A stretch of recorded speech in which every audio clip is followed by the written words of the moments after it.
नमस्ते, अभिवादन आपका इनोसेंट इन्वेस्टर के इस नए वीडियो में। आज हम बात करेंगे एक ऐसे शख्स की जिसको आप हर कोई जानते होंगे। अगर नहीं जानते तो आपने गुनाह किया है। आज वॉरेन बफेट जी का जन्मदिन है। उनको तहे दिल से हार्दिक शुभकामनाएं। आप लोगों की तरफ से भी इनको हार्दिक शुभकामनाएं। ठीक, अब थोड़ी सी इनसे सीख लेने की कोशिश हम आपको कराएंगे और जो बातें इनकी मुझे पसंद हैं वो भी मैं आपको बताने की पूरी कोशिश करूँगा। थोड़ा सा इनके बारे में जान लीजिए। देखिए, ये 11 साल के थे, पहला स्टॉक खरीद लिया।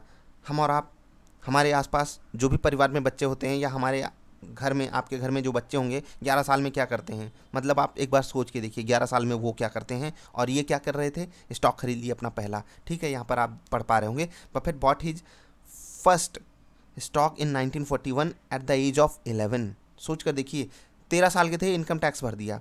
और और सबसे बड़ी बात, हाई स्कूल पास करते करते 40 एकड़ फार्म में स्टेक खरीद लिया। मतलब हमारे यहाँ बच्चे हाई स्कूल पास करते हैं तो क्या सोचते हैं?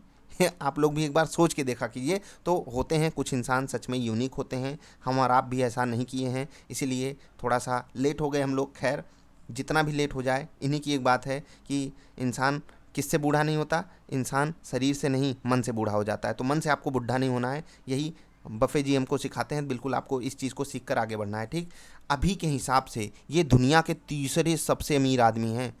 एक बार सोच कर देखिए, क्या करते थे ये, क्या करते थे? इन्होंने शुरुआत में बिजनेस सेटअप नहीं किया, इन्वेस्टिंग से इतने बड़े बन गए। इनकी जो कंपनी है बर्कशायर हैथवे, इस वक्त उसकी उसकी वैल्यूएशन, एक बार मतलब आपसे मैं यही आपको छोटा सा होमवर्क दे रहा हूँ, इस चीज़ को आप इंडियन रुपीज़ में कन्वर्ट कीजिएगा। उसके बाद रिलायंस, अपने यहाँ की जो सबसे बड़ी कंपनी है, इसके सामने उसको रख कर देखिएगा। मतलब ऐसे आप ऑफेंड मत हो जाइएगा इस चीज़ से। तो देखिएगा बर्कशायर हैथवे सच में कितनी बड़ी कंपनी है, तो आपको पता चल जाएगा। और ये चैरिटी में भी काफ़ी ज़्यादा बिलीव करते हैं, काफ़ी ज़्यादा चैरिटी करते हैं। तो उसके लिए इनको बिग थम्स अप हमारी तरफ से। ऐसे इंसान होने चाहिए इस धरती पर, तभी ये धरती एक अच्छा प्लेस बन पाएगी। अब लाइम मिंट वालों ने एक बात इनकी निकाल कर लाई है, और मतलब ये लगभग यूज करते हैं इस बात को। अगर आपने इनके इंटरव्यूज़ को देखा होगा तो ये एक बात कहते हैं कि रूल नंबर 1, पैसा मत गंवाओ। ठीक, रूल नंबर 1 क्या है? कि पैसा मत गंवाओ। और दूसरा रूल क्या है? कि पहले रूल को कभी भूलो मत। ठीक है, अब बाज़ार में आप हो तो ऐसा तो हो नहीं सकता कि बिना पैसा कमाए आप पैसा कमाना सीख जाओ, क्योंकि बाज़ार में हमेशा सब्जेक्ट टू मार्केट रिस्क है। हमेशा आपके सामने रिस्क खड़ा है। कुछ भी खरीदो आप, ब्लू चिप खरीदो, मिड कैप खरीदो, स्मॉल कैप खरीदो, माइक्रो कैप खरीदो, या भी नई नई जो कंपनी पैदा हुई है उसमें आप पैसे लगा दो। तो चाहे आप आईपीओ में पैसा लगाओ, कहीं भी आपके सामने रिस्क इन्वॉल्व है। इसलिए इस कोट के साथ मैं हमेशा एग्री नहीं होता, लेकिन फिर भी ये जो कह रहे हैं ना कि नेवर लूज मनी, मैं यहाँ पर आपसे कह रहा हूँ कि नेवर लूज मनी का सेंस ये है कि अगर आपका पोर्टफोलियो 100 रुपये 100 रुपये का है, तो अगर वो 90 रुपये हो गया, पॉज लो, रुक जाओ रुक जाओ रुक जाओ, तुरंत रुको। 190 हो गया, एक बार सोच के देखो, झकझोर आ जाना चाहिए आपके अंदर। मतलब झन्नाटेदार आपको अंदर से करारा तमाचा पड़ना चाहिए। मेरा पैसा 90 हो गया।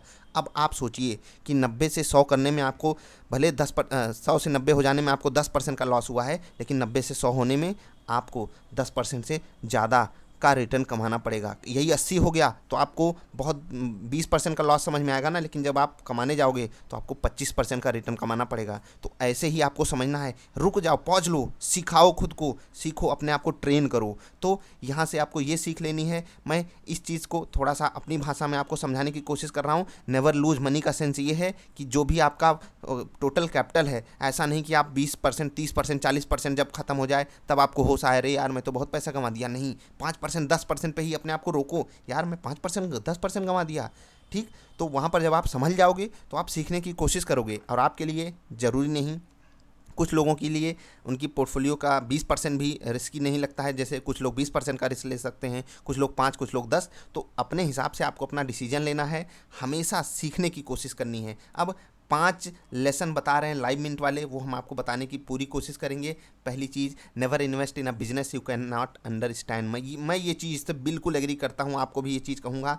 जिस उसी कंपनी का स्टॉक खरीदना ज़िंदगी में अपने, उसी कंपनी का स्टॉक, मतलब ट्रेडिंग की मैं बात नहीं कर रहा हूँ, जिसमें आप इन्वेस्टिंग कर रहे हो। ठीक है, इन्वेस्टिंग कर रहे हो, आप उसी कंपनी का स्टॉक खरीदना जिसके बिजनेस को आप समझते हो। जैसे आप गाड़ी चलाते हो, ठीक है, घड़ी पहनते हो, ठीक है, कपड़े पहनते हो, मैगी खाते हो, मैगी एक मतलब नाम हो गया ब्रांड का, मतलब नूडल्स खाते हो, मतलब इतना फेमस ब्रांड है, जैसे कि गाड़ी में मारुति आ जाती है, मोटरसाइकिल में स्प्लेंडर आ जाती है, ऐसे ही आप उसको ऑफेंड मत होइएगा, कुछ लोग हो जाते हैं। तो ब्रांड को मैं कोई प्रमोशन नहीं दे रहा हूँ, यहाँ आप सिंपली समझिएगा। कुछ भी करते हो, अगर आप समझते हो इनका बिजनेस, जैसे बिस्किट खाते हो, ब्रिटानिया का बिस्किट खाते हो ना, तो ऐसे ही आप नेस्ले की मैगी खा जाते हो। तो ये सारी चीज़ें आपको क्या सिखाती हैं कि हाँ यार, इसके प्रोडक्ट वो आप जानते हो, कैसे ये प्रोडक्ट आता है, दुकान पे आता है, वहाँ से होलसेल कैसे चीज़ें काम करती हैं, आपके मुंह तक कैसे वो प्रोडक्ट आ रहा है, आपको सब पता है ना, सारी सिचुएशन आपको पता है ना कि इस कंपनी के लिए बुरा क्या हो सकता है, अच्छा क्या हो सकता है। मैगी पे जांच लगी, सारी सिचुएशन आपके सामने थी, आप उस स्टॉक को उस स्टॉक में सही डिसीजन ले सकते थे कि इतना होता है ना कि नशा लगने वाला भोजन था, वो भोजन क्या कह सकते हैं, भोजन तो नशा लगने वाली चीज़ थी ना, नूडल्स, उसको वापस आना ही था। लेकिन उस वक्त जो पैनिक में सेल करके भाग गया मैगी को, तो सोचिए उसके साथ क्या हुआ। मैगी का स्टॉक मतलब नेस्ले उसी पे चल चल रहा था क्या, ऐसे हुआ था उस स्टॉक के साथ। तो इसीलिए आपको समझदारी के साथ हमेशा डिसीजन लेना है कि उसी बिजनेस में पैसा लगाओ जिसको आप समझते हो, ठीक ठाक समझते हो। ऐसा नहीं है कि आप पूरी बैलेंस शीट पढ़ना जानते हो तभी आप पैसा कमा पाओगे बाजार में।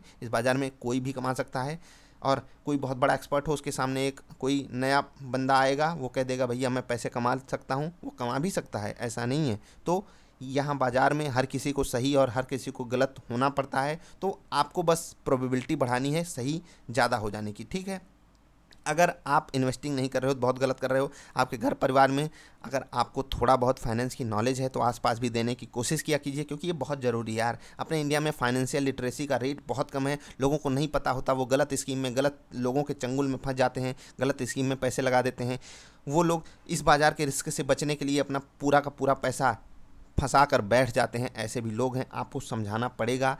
आप अगर इन्फॉर्म्ड हो तो सामने वाले को भी थोड़ा सा जागरूक बनाने की कोशिश किया करो, ये मैं आपसे रिक्वेस्ट भी कर रहा हूँ अपनी तरफ से, ठीक है।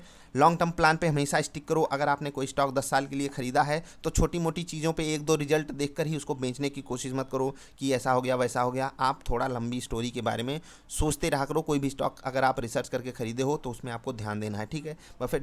बुफे जी ने एक स्टॉक की बात की थी कि वो स्टॉक इन्होंने लिया था, ठीक है, 85% उससे नीचे गिर गया था, लेकिन इन्होंने कहा कि मुझे उस कंपनी पे पूरा भरोसा था, और वही कंपनी इनको पता है 980 टाइम्स, आप एक बार सोच कर देखिए, 980 गुना का रिटर्न दी थी। अपने यहाँ की विप्रो से उसको कंपेयर आप कर सकते हो, तो विप्रो भी ऐसा ही कुछ रिटर्न दी है अपने यहाँ की 980 गुना, मतलब आप समझ सकते हो 9800%। या आप सोच कर देखिए एक बार कितना भयंकर मूव उसी कंपनी ने दिया था।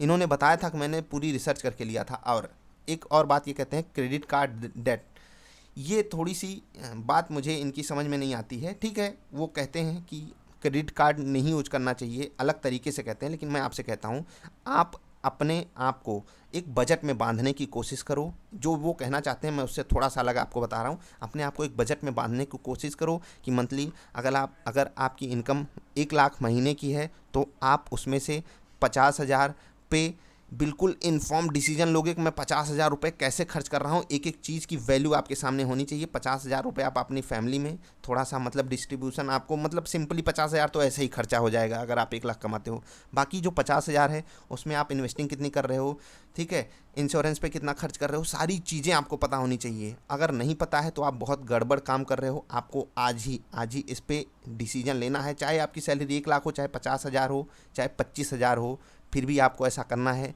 अपने इनकम का 20-25% आपको बिल्कुल इन्वेस्टिंग पे डालना है। 20-25% ऐसी चीज़ जो भविष्य में आपके काम आए।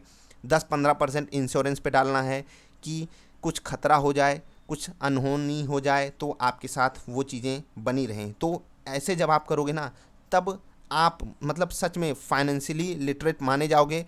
और जाते जाते बफे जी को एक बार फिर से शुभकामनाएं। आप लोग इनके बारे में अगर नहीं जानते तो थोड़ी सी जानने की कोशिश करना, इनके कुछ कोट्स हैं उसको भी सीखने की कोशिश करना। और मैं आपसे क्या कहूँगा कि ये बंदा हमको जो सिखाया है उसको हम इनको कभी चुका नहीं सकते। मतलब होता है ना कि सामने वाला कभी हमको मतलब अपनी बातों से सिखा देता है, कोई अपने काम से सिखा देता है। इन्होंने अपने काम से सिखाया है। इन्होंने लॉन्ग टर्म इन्वेस्टिंग में बेहतरीन रिटर्न कमाया है। हम और आप एक बार सोच भी नहीं सकते इनकी नेटवर्थ कितनी है। उसको अगर इंडियन रुपीज़ में आप कन्वर्ट करेंगे, मैंने आपको बताया है कि इनकी कंपनी की जाकर आप नेटवर्थ अपनी रिलायंस जो अपने यहाँ की सबसे बड़ी कंपनी है उससे कंपेरिजन करिएगा। ये कंपेरिजन बिल्कुल इरेशनल है, लेकिन फिर भी मैं आपको क्यों कह रहा हूँ कि आप इनकी कंपनी की एक बार वैल्यू देखिएगा, फिर आपको पता चलेगा इस बंदे ने कितनी बड़ी कंपनी अपने दम पर बना दी। ठीक है, तो अपने बच्चों को भी थोड़ा सा फाइनेंस की नॉलेज देने की कोशिश कीजिए। ठीक है, आसपास फाइनेंशियल नॉलेज बढ़ाएंगे तो हमारा आपका ही फ़ायदा है। ज़्यादा लोग होने चाहिए, इसमें पार्टिसिपेशन उनका होना चाहिए। तो बस यार अभी के लिए इतना ही। आई होप आप चीज़ों को समझोगे और आगे बढ़ते रहोगे। ऐसी नॉलेजेबल वीडियोज़ कम लोग देखते हैं, लेकिन जो भी देखें 5-10 लोग तो देखेंगे, उन्हीं के लिए मैंने वीडियो बनाई है। आपको बहुत बहुत धन्यवाद यहाँ तक देखने के लिए। मिलेंगे फिर से एक बेहतरीन वीडियोज़ में, तब तक के लिए हंसते खेलते रहिए यार। वीडियो देखने के लिए आपका बहुत बहुत धन्यवाद।